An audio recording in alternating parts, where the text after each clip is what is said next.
अस्सलाम वालेकुम ईमेल के शायकीन, आइए 1970 की दहाई में वापस चलते हैं। इस वक्त ईमेल सिर्फ कंप्यूटर के माहिरीन इस्तेमाल करते थे। फिर इंटरनेट फैल गया और ईमेल हर किसी का पसंदीदा बन गया। अचानक दुनिया भर में पैगामात भेजना आसान हो गया। डाक के खतूत भेजने का जमाना खत्म हो गया। क्या आपको वो पुराने कंप्यूटर याद हैं? जी हाँ, हम अपने इन बॉक्सेस को ऐसे ही चेक करते थे। ये सोचकर अजीब लगता है कि हम कितनी तरक्की कर चुके हैं। आज हम अपने फोन, टैबलेट, यहाँ तक कि अपने रेफ्रिजरेटर से भी ईमेल भेज सकते हैं। ठीक है, शायद अभी तक रेफ्रिजरेटर से नहीं, लेकिन आप समझ गए होंगे।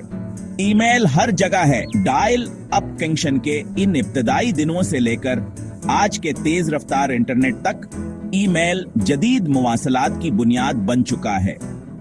ये सोचकर हैरत होती है कि ये टेक्नोलॉजी, जो कभी सिर्फ टेक्नोलॉजी के माहिरीन के लिए मखसूस थी, अब दुनिया भर में अरबों लोगों को जोड़ती है। और ईमेल के इर्तिका की कहानी अभी खत्म नहीं हुई है।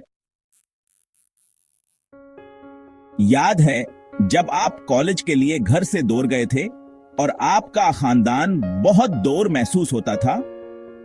ईमेल एक लाइफलाइन बन गया।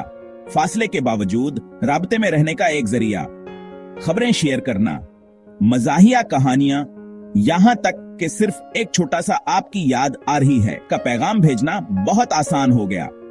ईमेल लंबी दूरी के रिश्तों के लिए बेहतरीन जरिया बन गया। याद है खत लिखना और जवाब के लिए हफ्तों इंतजार करना? ईमेल ने मुवासलात को फौरी बना दिया, जिससे खानदान और दोस्त जिस्मानी फासले के बावजूद करीब आ गए। ये ऐसा ही है जैसे आप अपनी दादी के साथ, जो मिल्क के दूसरी तरफ रहती हैं, जब चाहें गपशप कर सकते हैं। लेकिन ये सिर्फ खानदान के साथ राब्ते में रहने के बारे में नहीं था। ईमेल नए दोस्त बनाने का एक जरिया भी बन गया। मुश्तरका दिलचस्पियों के गर्द ऑनलाइन कम्युनिटीज वजूद में आई, जिन्होंने ऐसे लोगों को जोड़ा जो शायद कभी नहीं मिल पाते। बकल्ब से लेकर गेमिंग फोरम्स तक ईमेल ने ऐसी दोस्तियां बनाने में मदद की जो जोग्राफियाई हदूद से बालातर थी। तसव्वुर करें, कागजों के ढेर, बेइंतहा फोन कॉल्स और ऐसी मीटिंगें जो ईमेल्स के जरिए हो सकती थी। ईमेल के आने से पहले काम अकीज गहा ऐसी ही थी।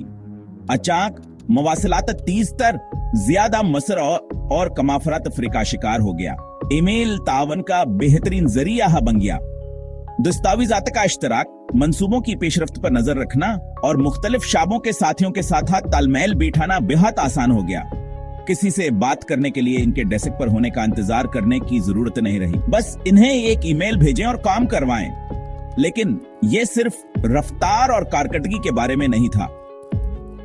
ईमेल ने मसावात पैदा की, जिससे हर सतह के मुलाजमीन को कंपनी में किसी के साथ भी बराह रास्त बातचीत करने की इजाजत मिली, यहां तक कि सीईओ के साथ भी। इस खुलेपन ने ज्यादा जामा और पुरताउन माहौल को फरोग दिया। हमने ईमेल के बारे में तमाम शानदार चीजों के बारे में बात की है, लेकिन हकीकत पसंद बने, इसके कुछ नुकसानात भी हैं। क्या आपने कभी अपने आप को नापढ़े ईमेल्स के अनबार तले दबा हुआ महसूस किया है? जी हाँ, मालूमात की भरमार हकीकी है। बहुत ज्यादा ईमेल्स का इंतजाम करना एक पूरा वक्त का काम लग सकता है। और फिर साइबर सिक्योरिटी का मसला है।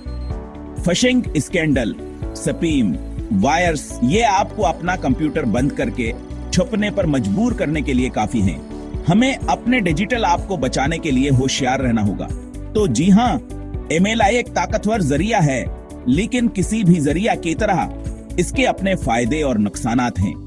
जैसे जैसे टेक्नोलॉजी तरक्की करती रहेगी, यह दिखना दिलचस्प होगा कि ईमेल किस तरह ढलता है और मवासलात के कोने से नए जराया भरते हैं। हो सकता है कि हम सब सीधना एक दूसरे के साथ चीट करने के लिए होलोग्राम इस्तेमाल कर रहे हों। कौन जानता है? अपने तजस्सुस को बरकरार रखें मेरे दोस्तों।